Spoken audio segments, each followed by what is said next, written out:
My name is Sam Walls, and I'm a dead man. Well, kinda dead at least. See, I'm a vampire. Now, if you think that means all that Dracula hooey, like hissing, wearing skin-tight leather, and hunting mortals for sport, I wouldn't blame you one bit. That's exactly the sort of thing I did in my younger years with my former gang. And let me tell you, a vampire who's good with a gun can be a real terror. I got lucky though. I met some kind mortals who saw beyond my fangs. They taught me my letters and showed me how my thinking was keeping me from finding any kind of peace.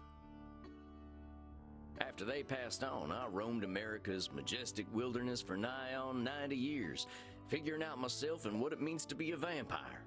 And I found revelation. What I realized was, it ain't fangs that make us monsters. It's the self-defeating ways we think. Anywho, as the world started getting smaller, my old vampire gang tracked me down. Them being my kin, I wanted to help them see the world like I did, but they still have the same monster mindset I used to have. Good thing I'm a quick draw.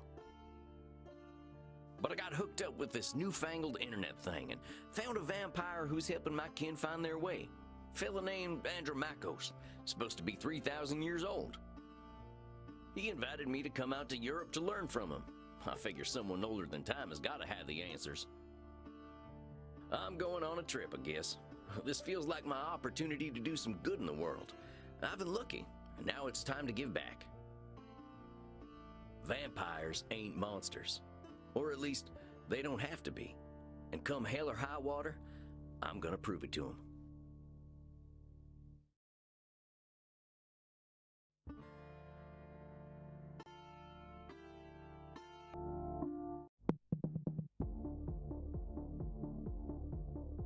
Well, I think this is the address. Number 27, Clean Flitter Mouse Strebe? Sure is a hell of a lot of ruckus for this time of night. People stay up late here. Wait a minute. These folk are vampires. Better watch myself. Guten Abend, folks. Sprechen Sie English?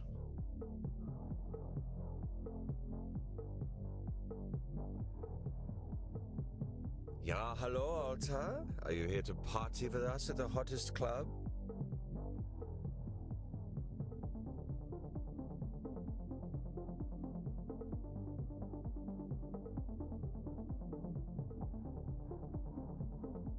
Well, what's so special about this club? Immernacht is the greatest club aller Zeiten. The owner makes sure everyone has a good time. If anyone acts without respect, they are banned from the club forever. You are free to do and be whatever you like, as long as you are harming no one. Und I hear that they are now attracting sexy old cowboys. Shh, Maxie, he is old enough to be your grandfather. Oh, come on now. You're just flattering me. I'm only a couple 100 years old. Oh mein Gott, he is so cute, Reinhard. Can I keep him?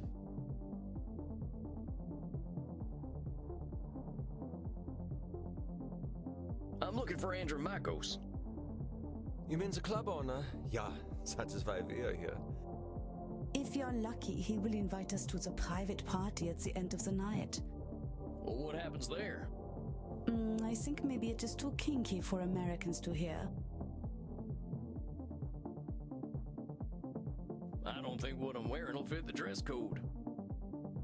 The cowboy look is total sexy, but you will get a bit sweaty. I hope we will all get a bit sweaty. Good thing we run a little on the cold side, huh? Don't worry, my Liebling. We make each other warm. Reinhard, stop. Don't scare the American. I want to do that. Maxi Liebchen, you're so naughty tonight. No, you are the naughty one. Oh, I definitely ain't an American no more. I can cut loose. What kind of party is this? The kind where we dance all night and get sexy. we're them kind of vampires. Ach so, there are better things to suck than blood, are there? Although we have to get past the bouncer first. If we do not, I'm thinking our night is ruined. Oh, wait a sec. There's something about what she just said. I can feel it. It reminds me of one of my revelations about the funny patterns in the way we vampires think. Well, let's see. One type of thinking I noticed I called hot branding. That's when we brand ourselves with names we can't get rid of. There's high noon mind. That's when we treat a situation like it's a do-or-die showdown. And there's saloon thinking. That's when we act either helpless or invincible, like we've just drunk a pint of moonshine. I can always check my journal if I need examples. I kept all my notes about the funny ways we vampires think in there. I think I know which one of them funny ways they're thinking in, though. Hold on, compadres. You seem like the kind who can make their own fun. I don't want to have my own fun. Immernacht is the only place to be on Friday night.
Wait a second, she's acting like this is all or nothing, do or die. What I call that again? Maybe I ought to check my journal. I don't want to have my own fun. Immernacht is the only place to be on Friday night. Amigos, you're putting too much weight on this thing. It's a nightclub, not a high noon showdown. The night's full of possibilities. Reinhard, I don't know what this means, but I like the way the sexy American talks. You make us think that maybe it is better we haven't gotten into the club, because we are now meeting you. Hey, if meeting me makes your night better, I'm glad we met. I really gotta find Andromachos, though. You have to get past the bouncer. He decides who gets in. Maybe I'll have a little word with him. Excuse me, friend. I hear you're the man to talk to around these parts. I'm here to see Andromachos. Have fun, mate. Hey, thanks, amigo. You have yourself a fine night, you hear? Cowboy, what about us?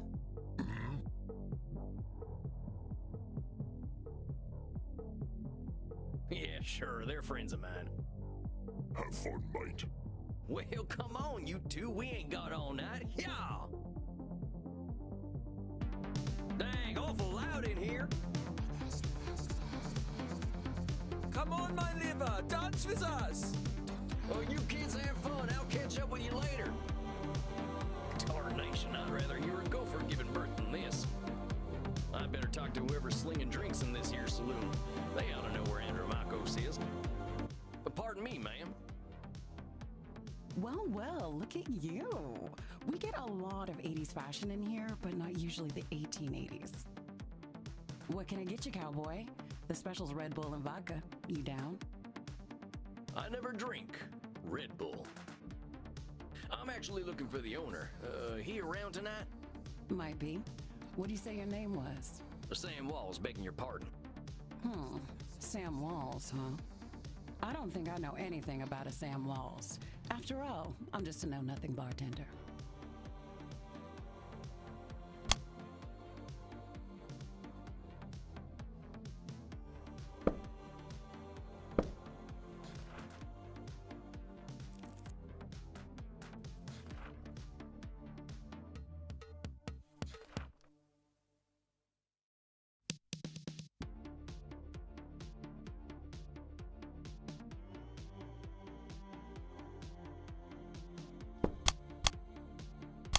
From where I'm standing, I see someone with style and confidence, not just a drink machine. Don't go branding yourself like that's all you are. Don't you go worrying about me, cowboy. The man upstairs warned me you were coming. I was just testing to see if you are who you say you are. Tell you what, let me give you something from our special reserve. I don't think you're looking for booze. Well, thank you kindly, ma'am. I was wondering where the blood was. I met some vampires outside, so I figured this was a vampire club. You met some goths, honey. They're here to dance and have fun. So all these people are mortals? How do you think the head vampire gets his blood? They can't wait to share it with him. It's a special experience. He's the only real vampire here. Well, him and Bert. Bert? You met him already. Bert, shuffle on over here. This one's here to see the big guy. Show him upstairs, okay? Have fun, mate. Good luck up there, cowboy. Hope you find what you're looking for.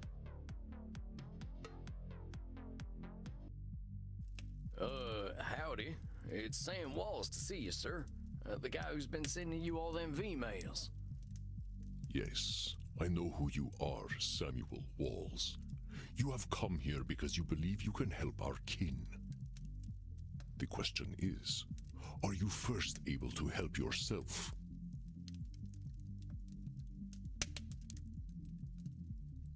I've been fixing myself for more than a century now. I don't think I need help. Then you must prepare to learn a most difficult lesson. We all need help, Samuel. I am pleased that you have come to receive mine. Dang, you scared the heck out of me. You must allow an ancient vampire his games. He will play them regardless. Please, sit down. What an absolute pleasure it is to meet you at last. I found your messages most intriguing. Afraid there ain't much here in the way of intrigue. I'm just a lonesome cowboy looking for answers. You know, I receive V-mails every day from vampires seeking my help. You are the very first to seek my aid in helping others. This alone makes you intriguing. Well, dang. I think you're going to be sorely disappointed when you get to talking to me. I'm just honored you're giving me the time of night. I have unlimited time, Samuel. I am pleased to share some of it with you.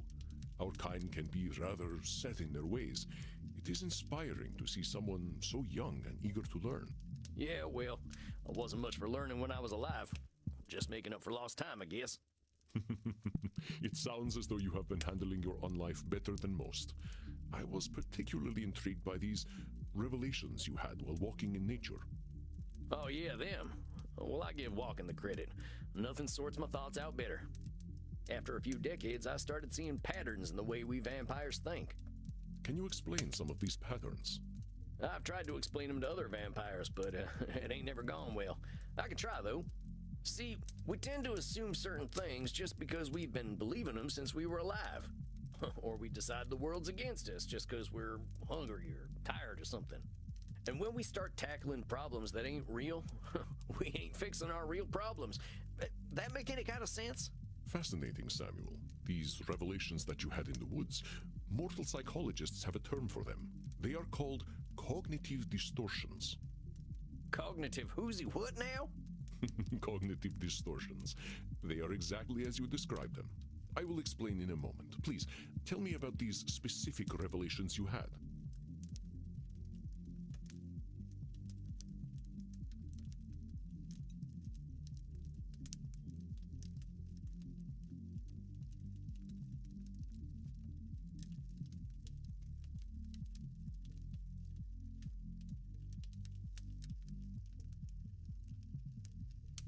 See, I used to be in a gang. They were my whole existence. If you asked me who I was, I would have said, I'm a murdering bastard. Once I got away, I realized how small-minded that was. I was Sam before I was a murdering bastard, but that's how I was choosing to brand myself. My old gang's still around, and they're still branding themselves like that. They can't see themselves as anything but killers. Very astute, Samuel. I favor the clinical term, however, which is labeling.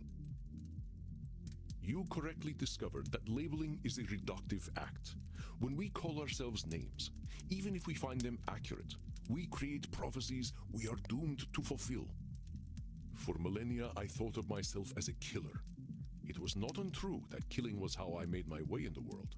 I was an unstoppable warrior and assassin. But with this label, I limited myself for ages. I did not only kill people, I also killed potential aspirations I might have had. See whether you can catch me doing some labeling in my next few statements.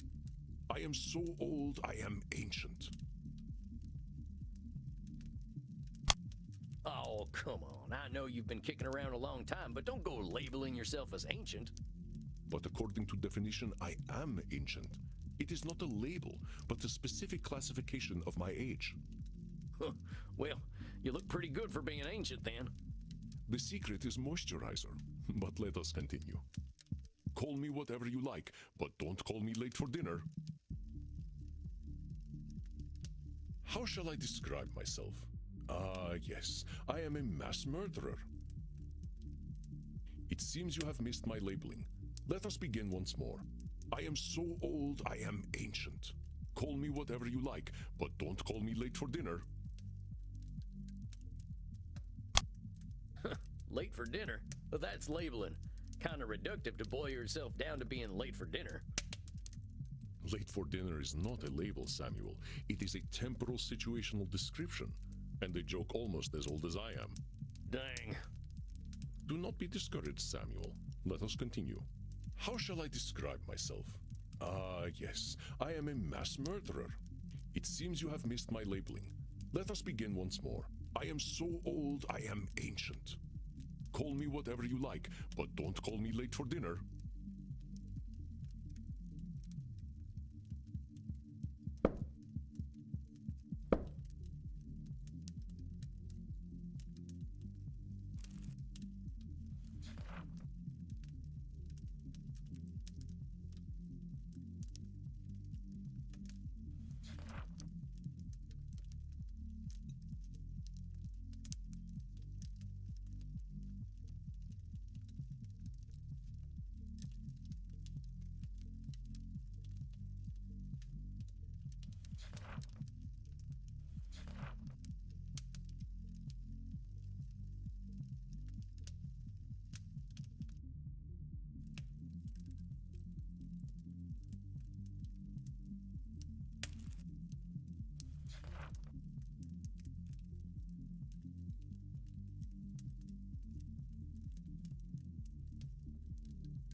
We are focusing only on labeling for now, Samuel. Please pay attention. Call me whatever you like, but don't call me late for dinner. Late for dinner? Well, that's labeling. Kind of Late for dinner is not a label, Samuel. It is a temporal... Dang. Do not be discouraged, Samuel. How shall I describe myself? We are focusing only on labeling for now, Samuel. How shall I describe myself? Yes, I am a mass murderer. It seems you have missed my labeling. Let us... I am so old, I am ancient. Oh, come on. I know you've been kicking around a long... But according to definition, I am a... Well, you look pretty... The secret is moisturizer. Call me whatever you like, but don't call me late for dinner. Late for dinner? Well, that's labeling. Late for dinner is not a label, Samuel. It is a temporal situational description. And a joke almost. Dang. Do not be discouraged, Samuel. Let us continue. How shall I describe myself? Well, that's about as clear a labeling as it gets. Yeah, we vampires tend to do a lot of killing, but reducing ourselves to killers ain't doing us any favors. Excellent, Samuel. You are correct. Labels can be cages that we lock ourselves in. I was a mere murderer for most of my existence because that is how I labeled myself. Yeah, I did the same thing. Sam Walls, the murderer, reprobate, and good for nothing. Those are not how I would describe the Sam Walls I see before me. Did you have more revelations to tell me about? Well, I noticed how we stress ourselves out by making everything a battle of do-or-die absolutes. High noon mind, I call it. Like that feeling you get right before a big shootout. I must confess I have no experience with this feeling. I engaged in mortal combat long before the age of gunpowder. But the sentiment you describe mirrors the words of my old friend Marcus Aurelius. He used to say that the magnitude of life's challenges often turn us into our worst selves. You mean Marcus Aurelius, the Roman emperor? Of course, his name was Marcus. Marcus was a bedroom name. You mean you and the emperor were... It was ancient Rome. Penetration was similar to a handshake. My apologies. I somehow forgot you were American. But let us discuss this high noon mind. I believe we can broaden your definition.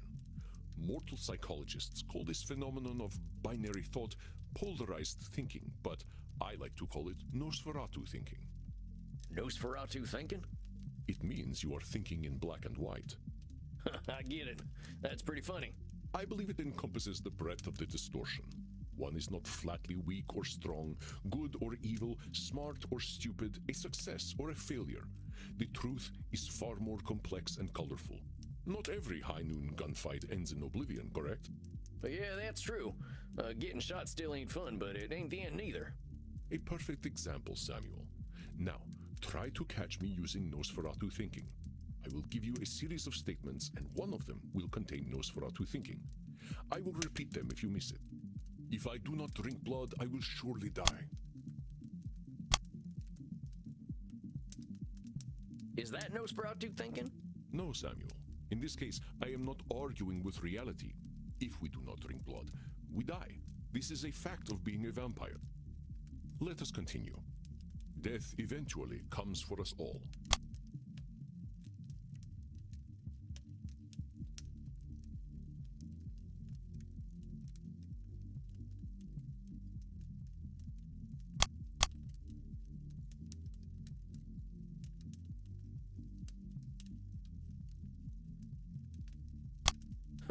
Well, that sounds like Nosferatu thinking. That's pretty black and white. We've cheated death ourselves. Although this thinking is binary, it is also true, and therefore not a distortion. And death has already come for us, my friend. We simply cling to life. Please, let us try another. Mortals will always fear our kind. We are only trying to identify Nosferatu thinking right now. I will repeat myself. Mortals will always fear our kind. That's Nosferatu thinking right there. I've met mortals who knew who I was and weren't scared. Very good, Samuel. And even if you hadn't, to say mortals will always fear us ends any hope that they might not. Always is such a terminal word, is it not? Would you like to discuss more of your revelations with me?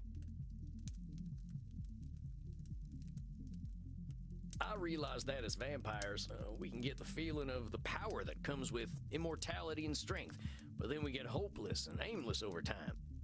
It's kind of like the fella you see in the saloon at the bottom of a bottle of whiskey.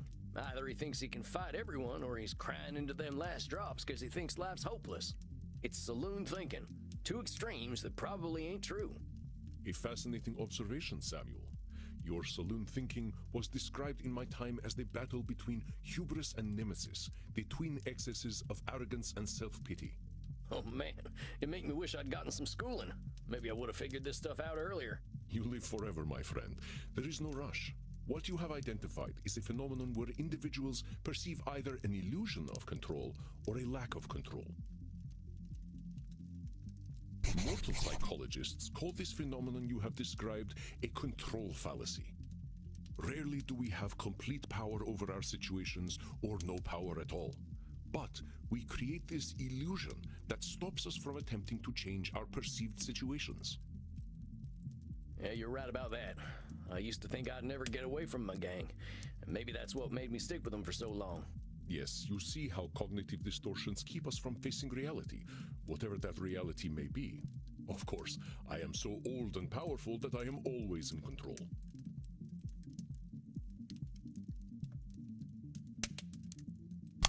You're testing me, ain't you? That's a control fallacy right there.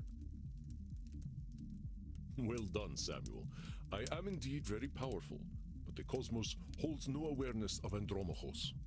Of course, as you expertly pointed out with your analogy about the man at the bottom of a whiskey bottle, a control fallacy can be positive or negative.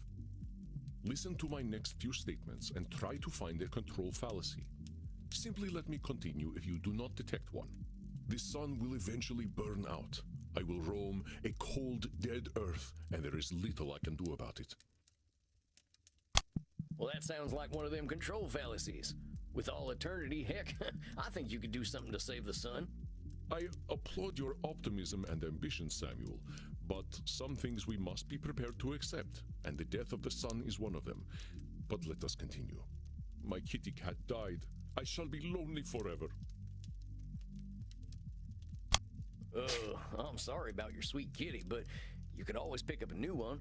Or there's lots of them just waiting for a loving home, so you don't need to be lonely. It was just an example, Samuel. Well spotted. But I do speak from experience. I felt this way once when a pharaoh I was dating had our cat mummified. I went into a murderous depression that nearly decimated the continent. But I had the power to help myself all along by adopting a new friend in need of a home. Oh, dang, don't let me get on your bad side. I doubt you shall see it, Samuel. Did you have more revelations to tell me about? I think that's all of them. Or at least the ones that were the most obvious to me. That you recognize the concept of cognitive distortions at all is most impressive, Samuel. What took me nearly 3 millennia to understand took you merely 2 centuries. Oh, come on, you're just flattering me. I'm just a dope stumbling his way through one life. Are you now? Tell me, Samuel, what kind of cognitive distortion are you exhibiting when you call yourself a dope? Yeah, I'm doing some labeling. I gotta watch myself, huh? As long as we retain any humanity, we will have cognitive distortions. What we are aiming for is not to become perfect beings, but to understand and accept ourselves. As long as we can recognize cognitive distortions, we can address our real challenges. One cannot drink blood from a straw man, after all. Huh. I ain't never heard that one before, but I like it. If it helps solidify the concept in your mind, then I am well satisfied. I know you came to learn from me, so I will do my best to honor your good intentions.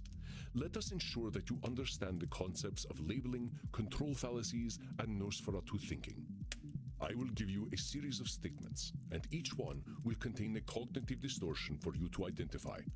I will begin. If I invite over my vampire friends, I know I'm going to have to deal with guano all over the place when they turn into bats at the end of the night.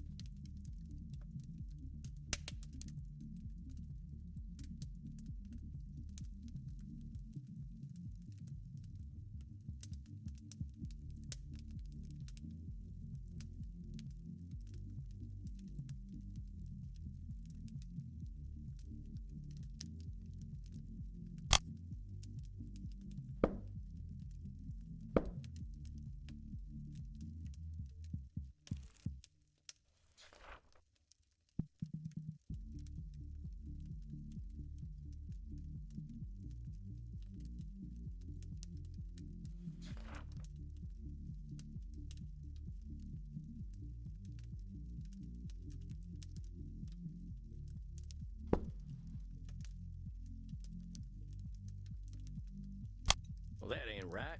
He's acting powerless, like a man clinging to the whiskey. If I invite over my vampire friends, I know I'm going to have to deal with guano all over the place when they turn into... That there's a control fallacy, sir. You're acting like you've got no control, but you could lay down some ground rules for guests, or some newspaper. or express concern to my friends that they have not been toilet trained. Very good, Samuel. Let me try another. I am Andromachus, the ancient darkness, the scourge of the Mediterranean, the mortal's bane. Well, that's definitely some intense labeling. Those are some hard names to get over. You are not wrong. Those names followed me for millennia. It was most stifling. Let me try another then. If my club's revenues do not significantly increase, I will end up living on the street. That there's got to be Nosferatu thinking. There's a huge space between making a ton of profit and living on the street. Indeed, you are correct. I run my club at a considerable loss, but 3,000 years of banking interest means that money is not really an object to me anyway.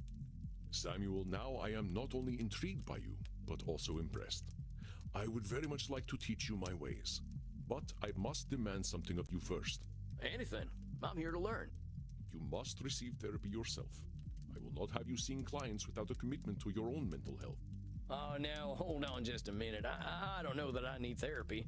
I'm feeling pretty good about myself these days. Samuel, we all need therapy to live in this world. You have been speaking in cognitive distortions since the moment you walked into my office. I have. I didn't even notice. They are most insidious, but I am here to help you identify and challenge them. You have walked alone for too long, Samuel. Allow me to share my experience with you. Well, all right, if you say so.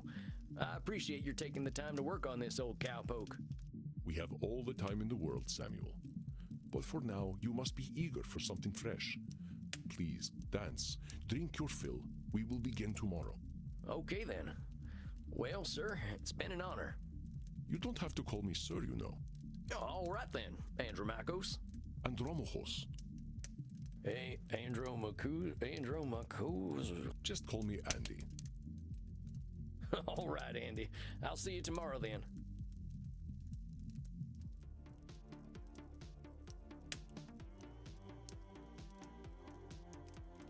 Seems I'll be sticking around.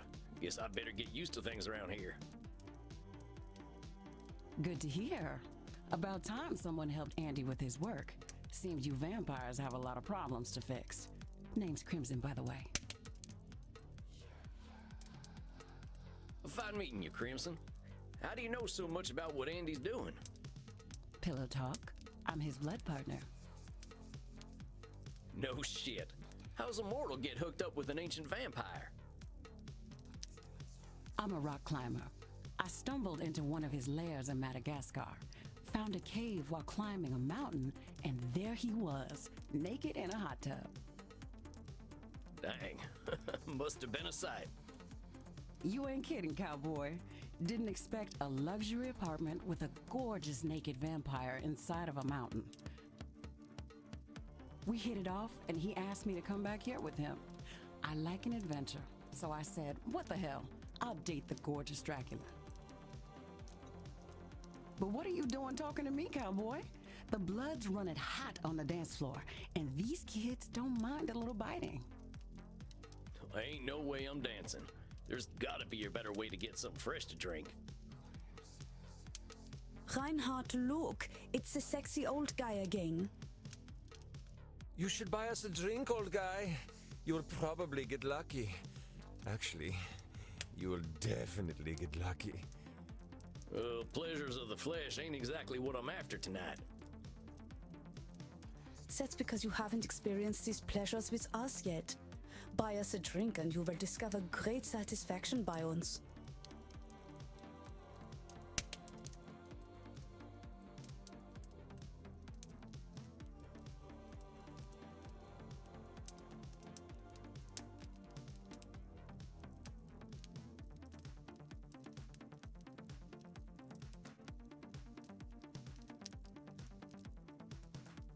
I ain't buying you a drink. All I got are good old-fashioned dollars.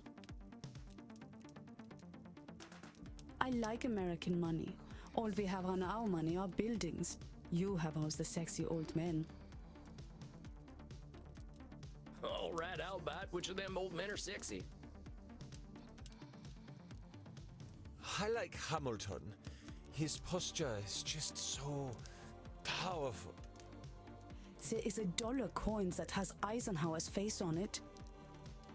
Oh, you are right. Eisenhower is, how do you Americans say, a snack? I get it. You like older men.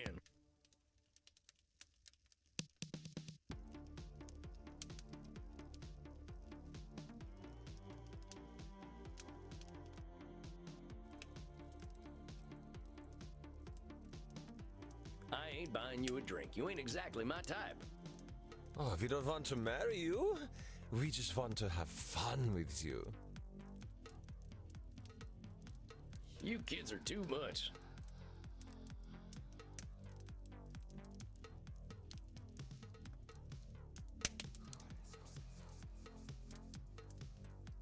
I ain't buying you a drink. I think I'd be insulting your economic status.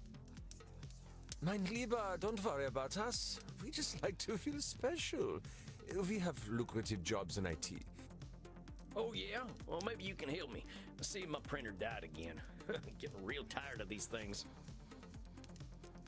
Oh, please, we are here to party. But get a laser printer. Well, thanks for the tip. That ink seems to be more valuable than blood. I ain't buying you a drink. This stuff's terrible for you.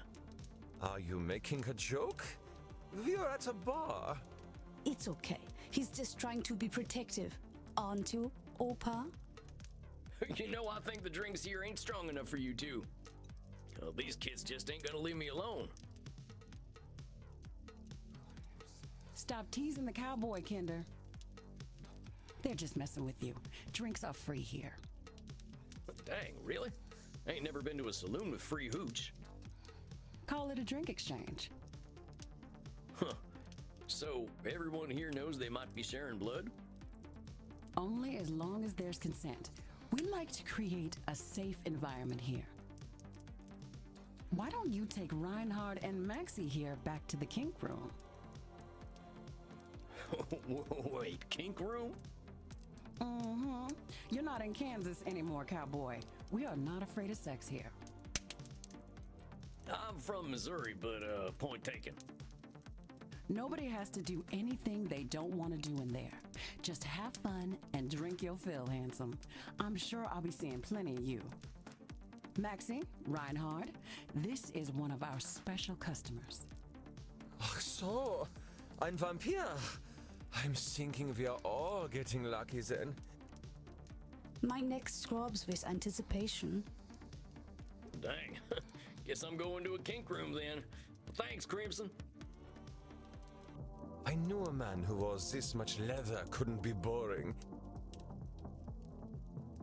Yeah, well, you got me pegged. Is that what we are doing now? Give me the document and I will sign myself up for it. I really ain't in Missouri no more. Look, I'm more into biting. Oh, your teeth look perfect. Are you going to bite me with those? That's the plan. Who's going first? Oh, me. Well, step right on up.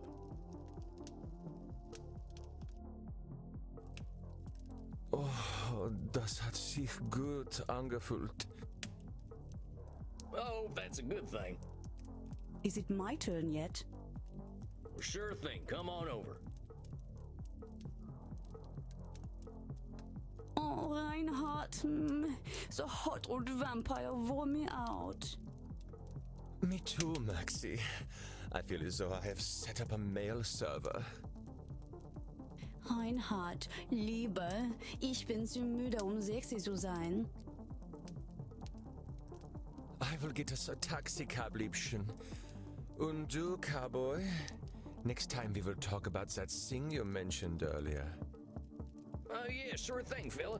You can help me with my new laser printer. Now that I've had something to drink, I should probably get to my coffin. Samuel, wait a moment. I see you got your fill. Are you heading out? Yeah, I figure I could use some shut-eye. I locked up my coffin over at the storage center. Storage center? Please, you can use my guest coffin. I insist. You must be well rested for the challenges ahead. Guess I got a big night tomorrow, huh? I should get a good day's sleep. Wonderful. Please, follow me. Well, dang. This is mighty plush. Guess it's one of them smart coffins. Let's see what's on TV. Hey, I remember this movie. We were so proud to finally get some representation.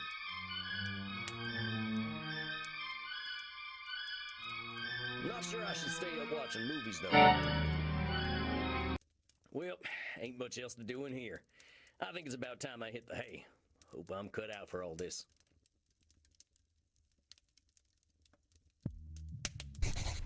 Samuel, good evening. I hope you slept well. Like the dead, as they say. I was hoping to save you some breakfast, but I've already sent them on their way. Oh, that's all right. I'm still pretty full from last night. Them goth types were practically throwing themselves at me. I am not surprised. Perhaps I should be concerned that some of my guests will follow you home. Well, gosh, if I still had mortal circulation, I'd be blushing. Why are you so embarrassed, Samuel? Ah, hell. Guess we should just save it for therapy, huh? We gonna get started now? If you like. Why not? I'm eager to get going. Let loose, Doc. Very well. Let's start with the first question any therapist asks then. What brought you to me? Why is becoming a therapist so important to you? Well, gosh, I remember what it was like. Being all angry, hungry, and scared all the time. It ain't no way to live. When I see vampires acting the way I used to, I just need to show them there's more to unlife. And why is that up to you? You, of all people, know how lost our kind can be. Preying on the weak, dating mortal high schoolers. I've got to make them see their potential. That's what I'm here for. I know it. That is a lot of responsibility to place on yourself.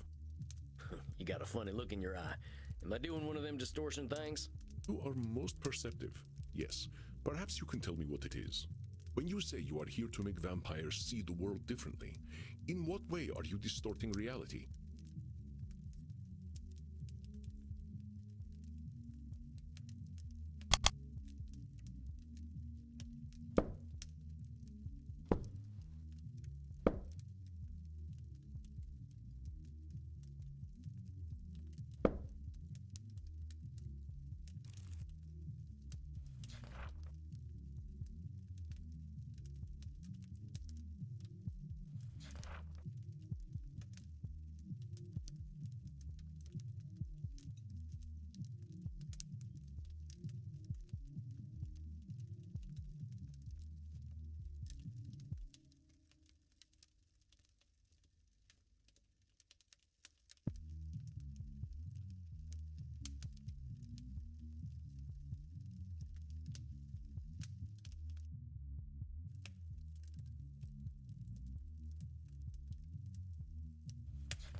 Well, I guess that's a control fallacy, right? I can't assume I'll be able to help other vampires the way I was helped.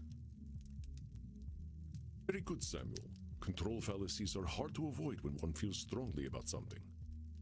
Your fate is not to transform every vampire you ever meet, even those who are your clients. You will do what you can do, and that is enough.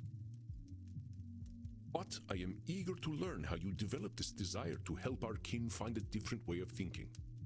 Well, like I told you when I first V-mailed you, I was a real nasty son of a bitch when I first became a vampire.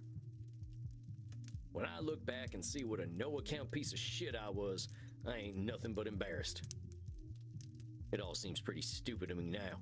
Here we are living forever and all we can do is kill? It's the dumbest thing I ever did here. I am going to stop you for a moment. Stupid, no-account piece of shit, nasty son of a bitch, dumbest thing. Do you hear the way you are talking about yourself? With respect, sir, I earned all them names. I killed women and children. Half the ghost towns out west are my doing. I didn't think of nobody but myself. Pretend you are my therapist. If I sat here and called myself a no-account piece of shit, what would you tell me? I'd say you were doing some labeling. And I guess I'd tell you to look at yourself a little more kindly. Extend the same compassion to yourself then, Samuel. How are you to move on from being a nasty son of a bitch if you are labeling yourself? If you wish to be a guide to other vampires, you must start with compassion for them and for yourself.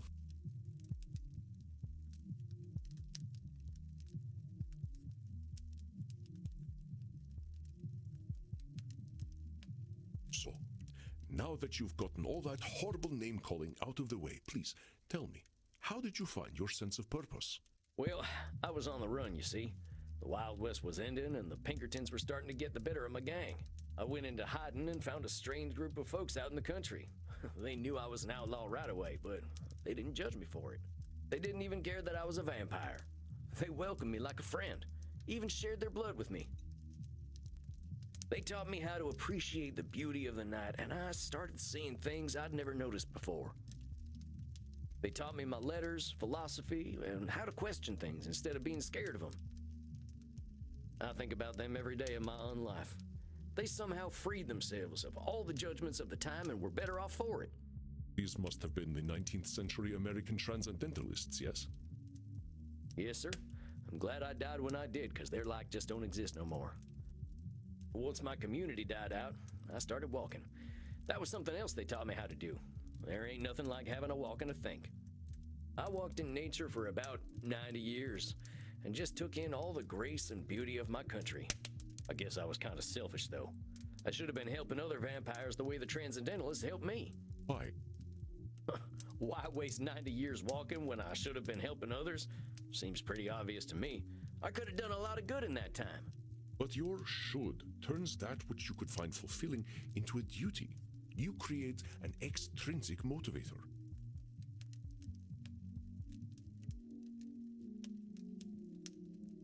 Good statements are another cognitive distortion, something created by your own mind. Nature asks almost nothing of you. Even if your should comes from a place of good, it creates undue pressure. And what do we do once we are pressured? We resent the shoulds. We procrastinate. And as you know, we have a lot of time to procrastinate. You got that right. Why do today what you could do next century? Exactly. Should statements remove the intrinsic joy from that which you find fulfilling? Hold on, though. Ain't there some things we really should do? Of course, there are things we must do. But nature herself tells us what they are. We invent the rest. Here, let me give you an exercise. Listen closely. See whether you can find the should statement that is a distortion. I should go to the vampire dentist. You know what they say. If you have bad fangs, you get bad blood.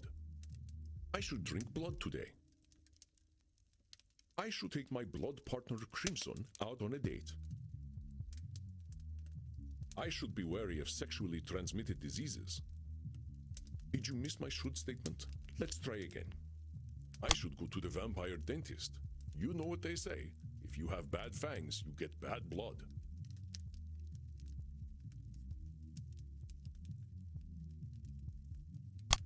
That's the one. No one should go to a dentist. Goddamn butchers. That is not true. We have to go to the dentist. Our teeth are important to us. How long has it been since you've seen a dentist, Samuel? No, not since the Civil War, and I'd rather keep it that way. We'll talk about that in another session. Let's try again. I should drink blood today. I should take my blood partner Crimson out on a date. I should be wary of sexually transmitted diseases. Well, a sexually transmitted disease would be pretty bad. We are dead, Samuel. We don't get sexually transmitted diseases. Even the crabs have nothing to eat. Ugh. Let's try again. I should go to the vampire dentist. You know what they say. If you have bad fangs, you get bad blood. I should drink blood today.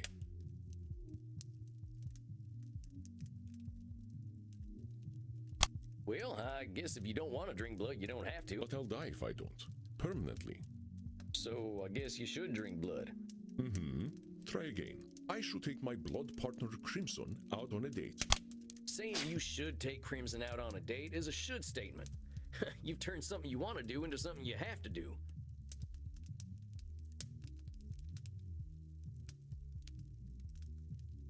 That's right, Samuel. You know, I couldn't be more pleased with you. Your time in nature was clearly well spent. Well, thanks, I suppose. But if you don't mind my saying so, I hope you're treating that mortal lady right. Thank you. Please, ask her yourself. I imagine she would share her blood with you. You look like her type. Hold on. I've only been in Europe for a couple of days. I ain't gonna go after my teacher's girlfriend. She does what she wishes, and that is why I chose her as my blood partner. Samuel, even if it beats no longer, you have a good heart. I think you will be an excellent therapist. So far, that good heart of mine hasn't amounted to much, but I'm willing to give it my best shot. You are uncomfortable with praise, aren't you, Samuel? Every time I say something positive, you find a way to negate it. I just don't think I should be doing any bragging. I spent my first 50 years killing. I spent the next 90 walking in the woods. I've tried to walk a better path since then, but I ain't no saint, Auntie. I did not say you were. Having met several so-called saints, I can attest that none of them were either. I understand your discomfort, Samuel. I, too, have done terrible things that I cannot erase. But is erasing the good I have done worthwhile? Well, I guess when you put it like that, it sounds kind of silly. It's another cognitive distortion, one that mortal psychologists call disqualifying the positive. I understand that the actions of your past are difficult to bear, but what we are here to do is accept reality, with both its positive and negative aspects. I am not saying that you should disqualify your negative actions, but merely note when you disqualify the positive ones. Let us try an exercise. See whether you can challenge me when I disqualify my positive deeds. I am Andromochos, one of the most powerful vampires alive. Before I became the vampire I am now, I did exceptionally terrible things.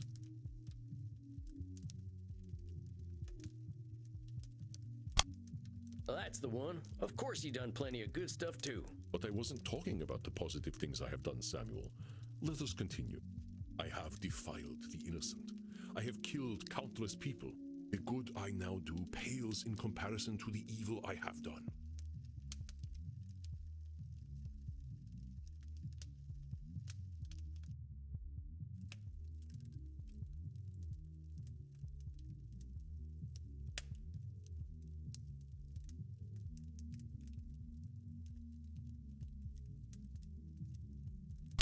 That's the one. You're literally disqualifying the positive by comparing it to the evil stuff you done.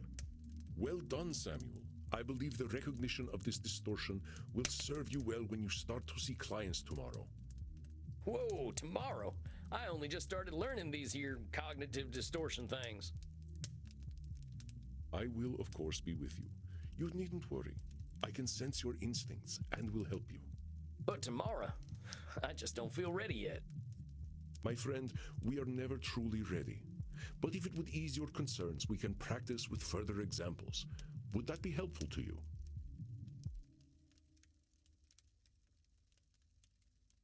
Yeah, I think I could use the help. Very well, Samuel. Let's try some examples. I will give you a statement, and you find the cognitive distortion in it. I am far sexier than movie vampires. Therefore, I should be a movie star. This should be an easy one, Samuel. The distortion I am displaying is right in the name. Try once more. I am far sexier than movie vampires. Therefore, I should be a movie star. Oh yeah, that's an easy one. That's a should statement right there. You're not insecure enough to be an actor anyway. Excellent, Samuel. Would you like another exercise? If I cannot consume high-quality blood, I might as well drink blood from Florida.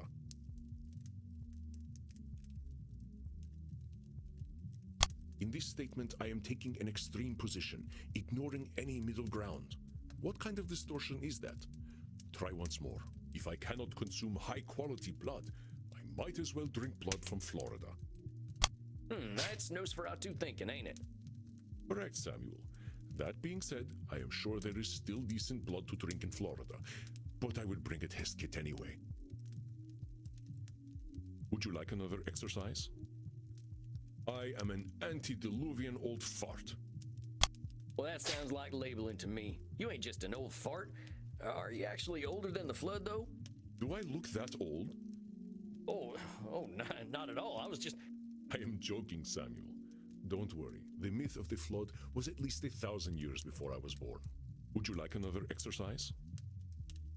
With my terrifying powers, I know I shall never be destroyed.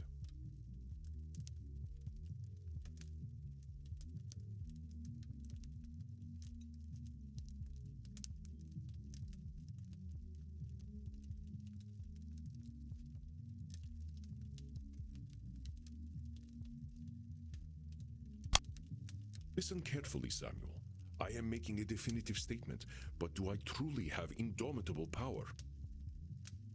With my terrifying powers, I know I shall never be destroyed. I think that's a control fallacy, unless you know something I don't. That's correct, Samuel. Though my powers are indeed phenomenal, the universe holds mysteries and dangers I cannot fathom. Would you like another exercise? I may hold vast knowledge, but acquiring it was inevitable thanks to my immortality.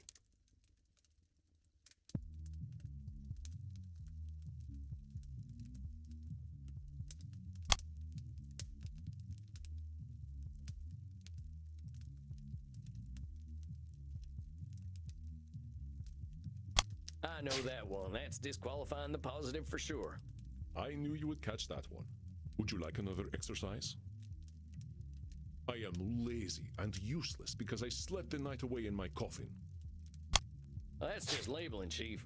Ain't nothing wrong with having a sleep in once in a while. Well done, Samuel. Would you like another exercise? I got blood all over me the last time I drank. I am always so messy. That sounds like Nosferatu thinking to me. Everyone has a messy feed from time to time. That's absolutely right.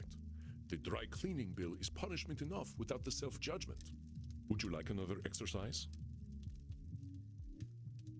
I should speak at least 300 languages, including Java. I do live forever after all.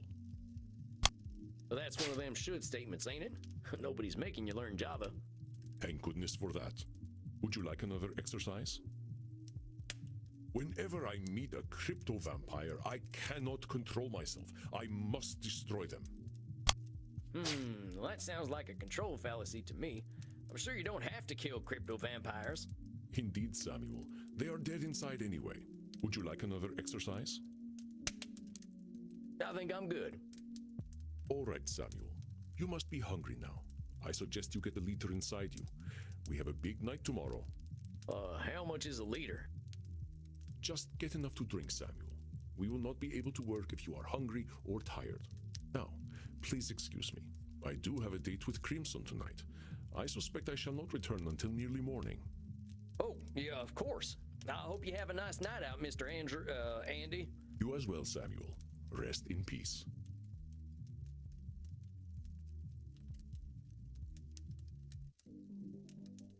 Ah, Samuel, glad to see you are awake. Your first client is on his way.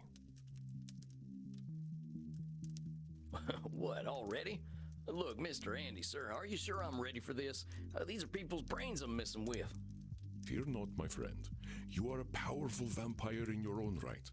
To be so young and have so much empathy is quite a gift. All you need to do is listen, and I know the truth will reveal itself to you. Shucks, wish I had your confidence. Well, to a limited extent, I can see the future. If you are about to misinterpret a client's distortions, I will set you back on the right path. You can see the future? It's not that impressive, really. You start to see the patterns after 1,000 years or so.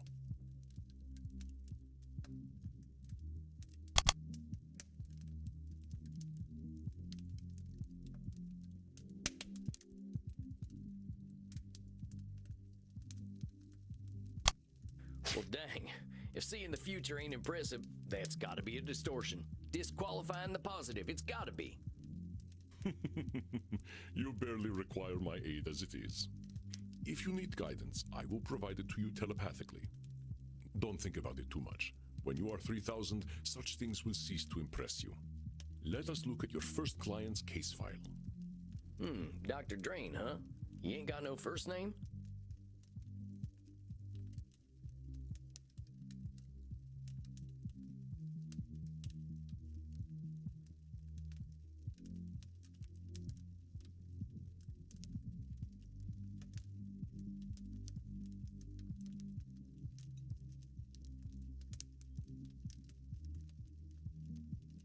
Many vampires go by one name. Families and titles seem to become more abstract after a certain age. Huh. So is it funny that he kept the title?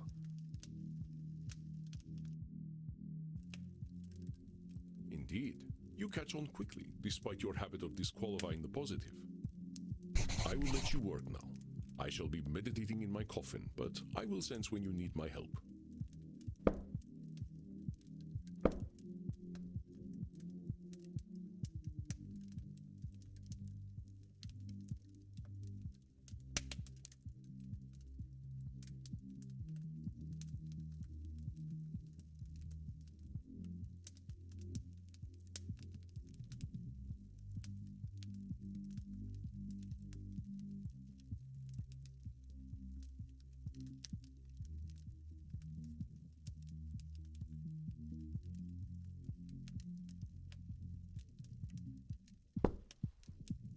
But Samuel, I know you can handle this.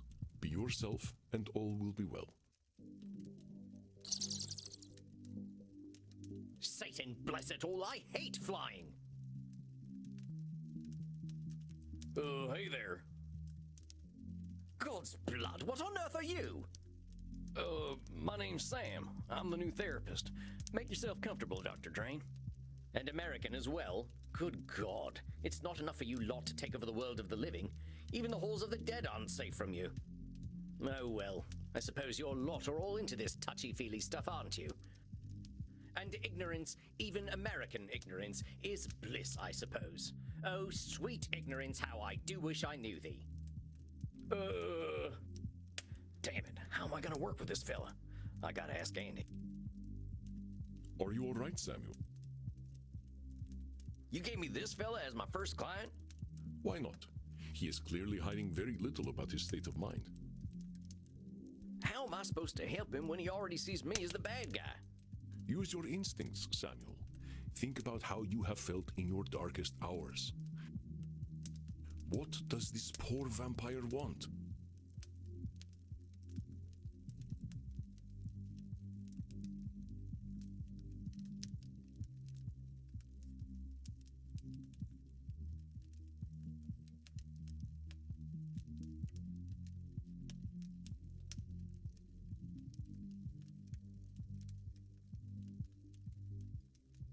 I think he needs a dang reality check, charging at me like an undersexed bull.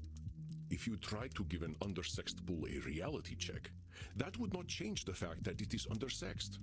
How did the transcendentalists approach you when you were a wilder man, Samuel? Yeah, I get it. I'm sure this fella's come here with problems.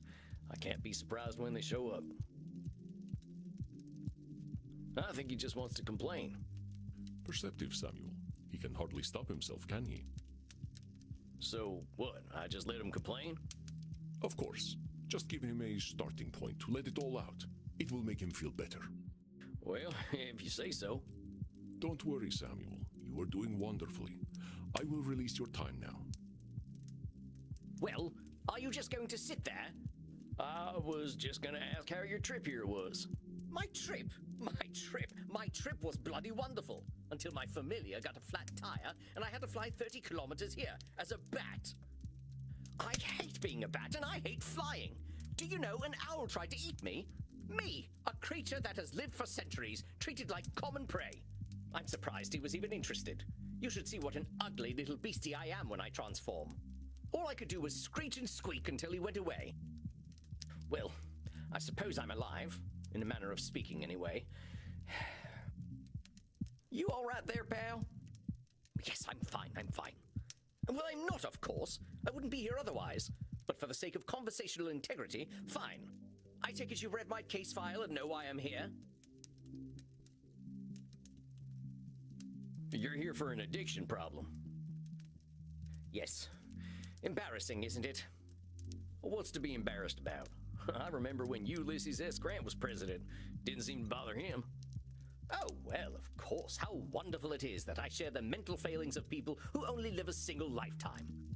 Hey, come on now. There's a part of us that's still mortal. Can't help that, just like we can't help being dead. So I'm discovering. Look, I just need some tips and I'll be on my way. Just give me all the tricks. Whatever one does to make addictions go away. Tips? Let me think.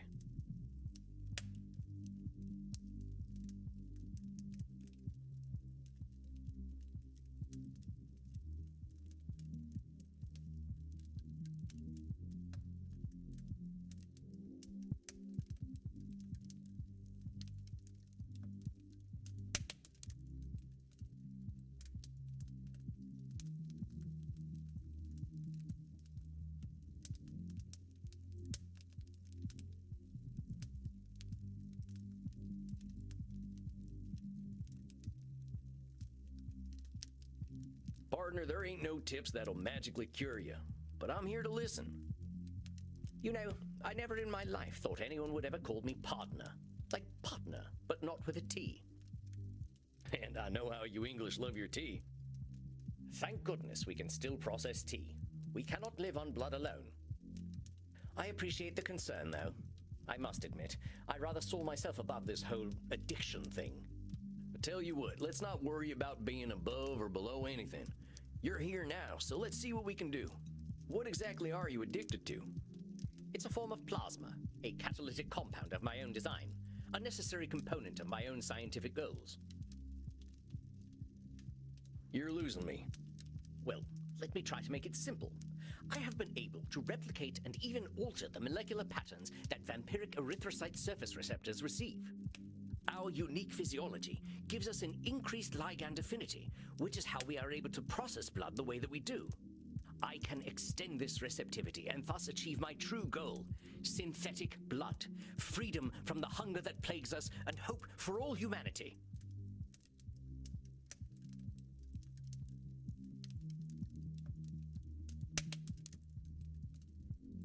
Well, dang, that sounds pretty impressive, Doc. Well, it doesn't work without a vampiric catalyst, and that is the plasma I am addicted to. Pathetic, isn't it? I have spent 400 years trying to steal the secret of blood, only to be engulfed by it, like Prometheus walking into a fireplace. Pathetic? Doc, where the heck would you get a word like that? You've come up with a synthetic blood. Man, I can barely get my spurs on some mornings. Maybe you've had a setback or two, but give yourself a little credit, compadre. Credit? For wasting 400 years? Practically speaking, I'm in the same place as I was back when King James was in power. Only now I have a drug problem. Perhaps I must face facts. My professor was right. Nothing we ever do will make a damned bit of difference. Samuel, listen to him. Do you recognize his patterns of thought? There's some distortions in there, ain't there? I knew you would sense them. Invite him to talk more about this failure of his. I'll do my best. Now hold on just a minute there, cowpoke. I've heard you talk a lot about failure, but it sure sounds to me like you ain't thinking clearly if you think you're a failure. I am a realist, that's all. Look at me. 400 years of study and still dabbling with leukocytes. I'm saying I am surely the oldest, most well-studied doctor in the world. I should have achieved more than this. Well, who said you should have achieved more? Isn't it obvious? I should have something to show for 400 years of work. And what happens if you don't?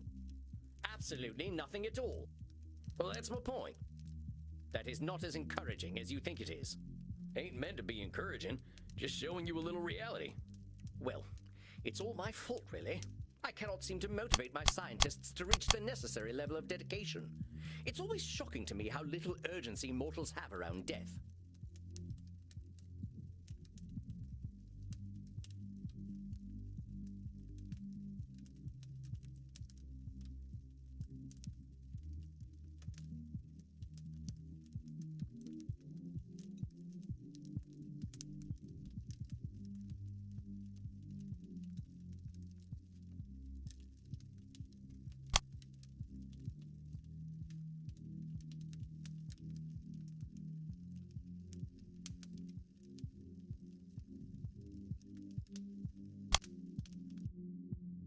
To what extent can one man shoulder the failures of an enterprise, I wonder? Well, it's all my fault, really. I cannot seem to motivate my scientists to reach the necessary level of dedication. It's always shocking to me how little urgency mortals have around death. To what extent can one man shoulder the failures of an enterprise, I wonder? Well, it's all my fault, really.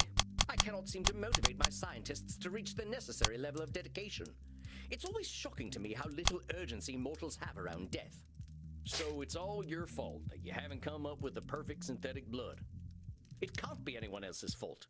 Only I have the skill, the knowledge, and the experience. Pardon me for saying so, Doc, but it sounds like what you're doing is pretty dang complicated. It sounds to me like you're some kind of god if you expect control over life itself. Please, I'm a scientist, not a spiritualist. It is not control I seek, but understanding. And are you ever gonna have perfect understanding? No, of course not. I'm not a wizard. So how about not putting saving the world on one person, Doc? That is a simplification, but I take your point. As I was saying, now that I'm addicted to my own drug, I have joined the ranks of mortal celebrities in my utter irrelevance. Come on, Sam, there's some distortions in that whole speech you missed, you dang fool. Oh, tarnation, now I'm labeling. Hey, Cowpoke, you mind repeating all that stuff you just said? I most certainly do mind, but very well. Look at me. 400 years of study and still dabbling with leukocytes.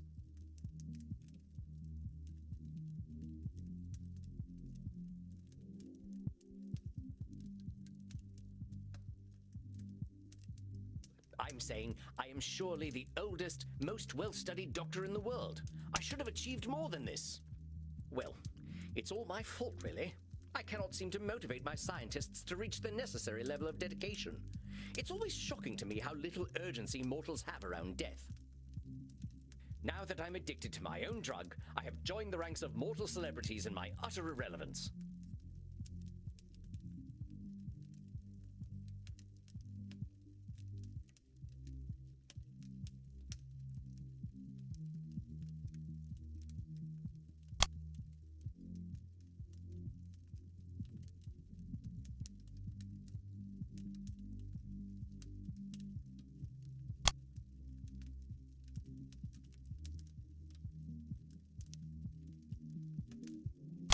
That's a pretty dark read on things.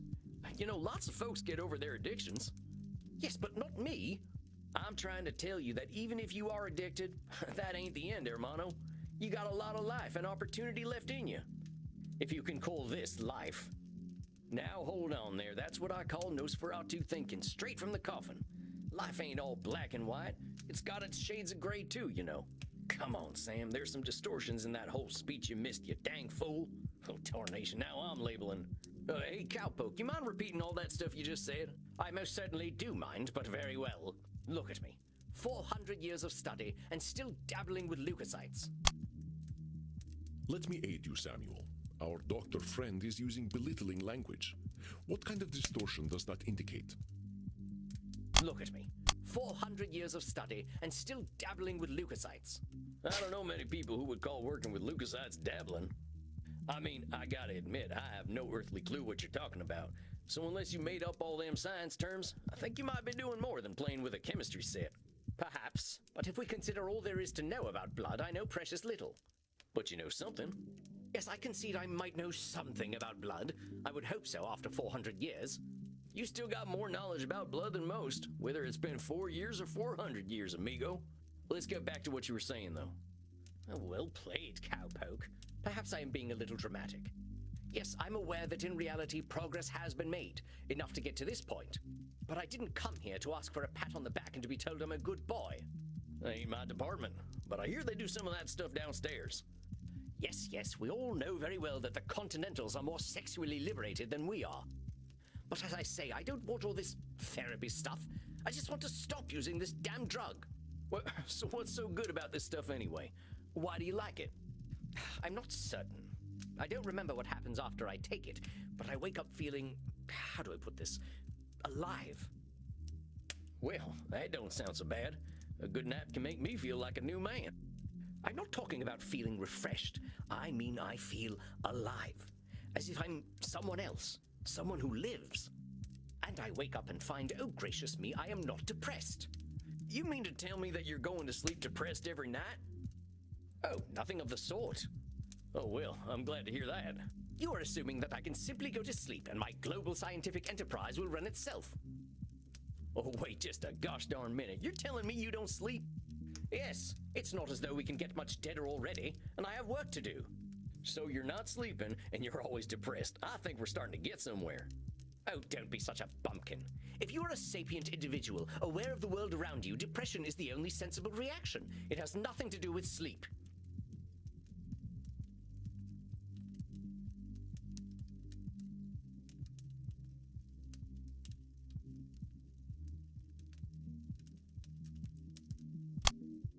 Come on now, it's a big world out there, and different things are depressing to different people. Everyone reacts to things differently. Ain't it true that a sensible person, as you call them, might even be a different degree of depressed? Very well, I suppose I might have been using a bit of mild hyperbole. Mild is putting it mildly, buckaroo. Buckaroo? Now I'm even more depressed. Regardless, I didn't come here to be a whiner. Oh, boo-hoo, on life is hard. Yes, we all know it's hard.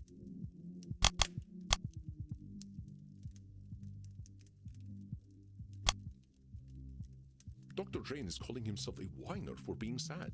If he is trying to bully himself into being happy, he has clearly met with minimal success. Regardless, I didn't come here to be a whiner. Oh, boo-hoo, on life is hard. Yes, we all know it's hard. Now why'd you say coming and talking to me makes you a whiner? Is that not what I currently am? Sounds to me like you're expressing yourself. Whiner is the word you used. Yeah, if you want to call it whining, that's up to you. But that's entirely your label. Oh, very well, call it moaning or whinging if you prefer. Moaning, whinging, bellyaching, still all just labels. I don't believe I shall be using the term bellyaching in any case. But as I was saying, in the moments I wake up, I feel free. I suppose it must be what being an ignoramus feels like.